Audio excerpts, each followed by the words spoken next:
Prenez quelques personnes liées entre elles par tout un tas de raisons, qui élaborent une stratégie, planifient des stratagèmes, tout en anticipant les réactions, dans le but de réaliser un objectif précis, et cela hors d'un cadre légal. Faire porter le chapeau, faire chanter, faire suicider, faire assassiner, etc. Pour soumettre, contrôler. Dérober une invention, un bien, une ressource, un titre, un poste, etc. Pour l'argent. Pour le pouvoir. On dit alors de ces personnes, de par leurs intentions cachées, qu'elles conspirent. Une théorie ne repose que sur des idées et prend sa source de l'imagination.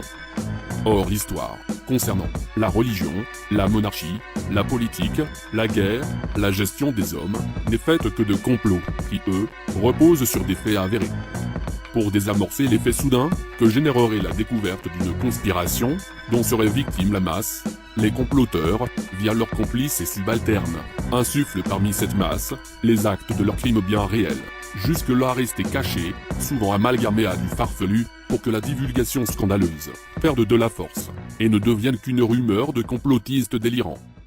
Voici un exemple de comment les serviteurs des conspirateurs agissent. L'autre info au Canada ce matin. Oui, Slate présente un musée plus que surprenant qui vient d'ouvrir depuis le 21 mai justement, donc au Canada.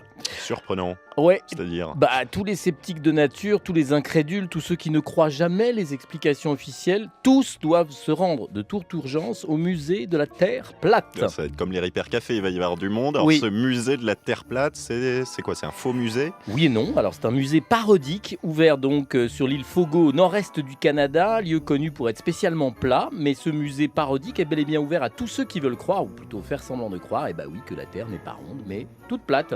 Alors la créatrice du musée n'est pas une illuminée du tout, elle s'appelle Kay Burns, elle s'intéresse à toutes les pseudo-théories de la Terre plate depuis les années 80. En fait, apparemment, quand on visite le musée, j'ai pas pu le faire parce que j'ai pas eu le temps d'aller là-bas, son caractère parodique et son second degré sont évidents. Les panneaux indicateurs, les livres qu'on y trouve sont tous là pour feindre d'expliquer, et oui, que la Terre est plate. Plaisanterie assez poussée, puisque la créatrice du lieu a même changé d'identité pour se transformer en Iris Taylor, présidente de la FLAT ça veut dire plat, Flat Earth Society of Canada, société qui a réellement existé, Nicolas, au début des années 70. Et quand je dis les années 70, c'est 1970, hein. C'est pas 1700 ou 1800, non, c'est 1970. En tout cas, le musée accueillera les visiteurs tout l'été.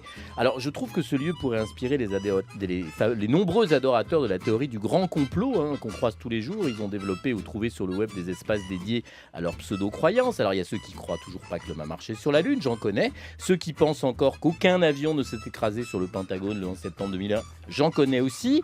Tous les négationnistes, tous les révisionnistes qui nient l'histoire avec un grand H et la remplacent par des thèses plus fumeuses les unes que les autres. Si tous ces braves gens avaient un musée pour se défouler entre eux, peut-être arrêteraient-ils de croire que la vérité est ailleurs, parce que, comme l'écrit le très grand écrivain japonais Haruki Murakami dans 1Q84, c'est le titre, dépouiller l'histoire de sa vérité, c'est comme dépouiller quelqu'un d'une partie de sa personnalité, c'est un crime, oui, un crime.